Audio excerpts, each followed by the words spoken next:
BNP chairperson ও সাবেক প্রধানমন্ত্রী বেগম খালেদা জিয়ার আগমনের খবর সংগ্রহের লক্ষ্যে রাজধানীর সংসদ ভবন এলাকা থেকে রওনা দিলাম। ঘড়িতে সময় তখন 9টা 5 মিনিট। আগেভাগে পৌঁছানোর তাগিদে আঁকাবাঁকা গলির পথ ধরে এগোতে থাকলাম। যেতেই চোখে পড়ল হাতিঝিলের অপরূপ সৌন্দর্য।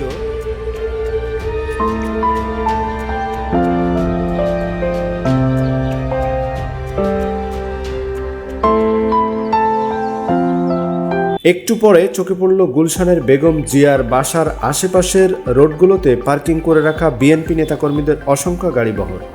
তারপর পৌঁছালাম নির্ধারিত গন্তব্য গুলশানের ৭৯ নং রোডের ভাড়া বাড়ি ফিরোজা ভবনের একেবারেই দ্বারে। সেখানে আগে থেকেই উপস্থিত নেতাকর্মীদের ব্যাপক সমাগম, সাথে আইন শৃঙ্খলা বাহিনীর নিশ্চিদ্র নিরাপত্তা ব্যবস্থায় কড়া পদক্ষেপ।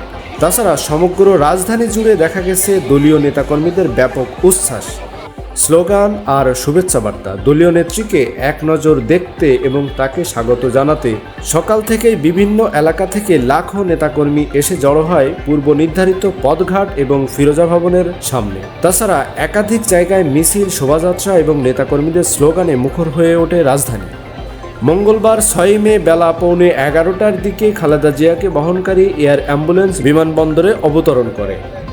সেখান থেকে গুলশানে তার বাসভবনে ফিরছেন বেগম জিয়া। আর তারে আগমন ঘিরে মহাসচিব মির্জা ফখরুল ইসলাম আলমগীর সহ দলের কেন্দ্রীয় ও তৃণমূল পর্যায়ের লাখো নেতাকর্মী সহ সাধারণ মানুষ রাস্তায় দাঁড়িয়ে অভিবাদন জানাচ্ছেন। গুলশান, বনানী, মহাখালী, মিরপুর, উত্তরা সহ রাজধানীর গুরুত্বপূর্ণ সড়কগুলোতে দলীয় নেতাকর্মীদের উপস্থিত ছিল চোখে পড়ার মতো। কোথাও কোথাও রাস্তায় দাঁড়িয়ে তারা মাদার অব ডেমোক্রেসি স্লোগানে আকাশ ভারী করে তুলছিল। অনেকে খালেদা জিয়ার ছবি সম্বলিত টি-শার্ট, টুপি ও ব্যানার হাতে নিয়ে দাঁড়িয়েছিলেন। এক নজরে নেত্রীকে দেখতে ছুটে আসা কর্মীদের কণ্ঠে ছিল আবেগ। দূর দূরান্ত থেকে আসা অনেক কর্মীর চোখে পানি নিয়ে বলছেন, আমরা মাকে দেখতে এসেছি, ওনার জন্য দোয়া করি যেন তিনি সুস্থ থাকেন এবং আবার রাজপথে নেতৃত্ব দেন। এদিকে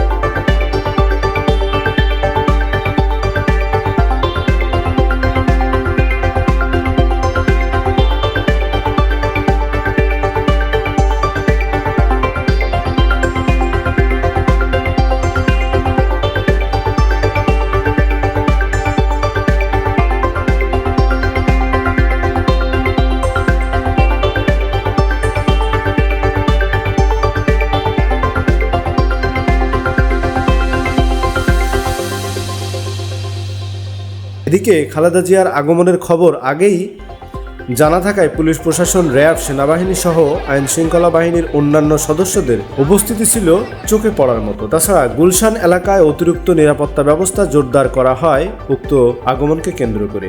তবে কোথাও কোনো অপ্রীতিকর ঘটনার খবর এখনো পর্যন্ত পাওয়া যায়নি।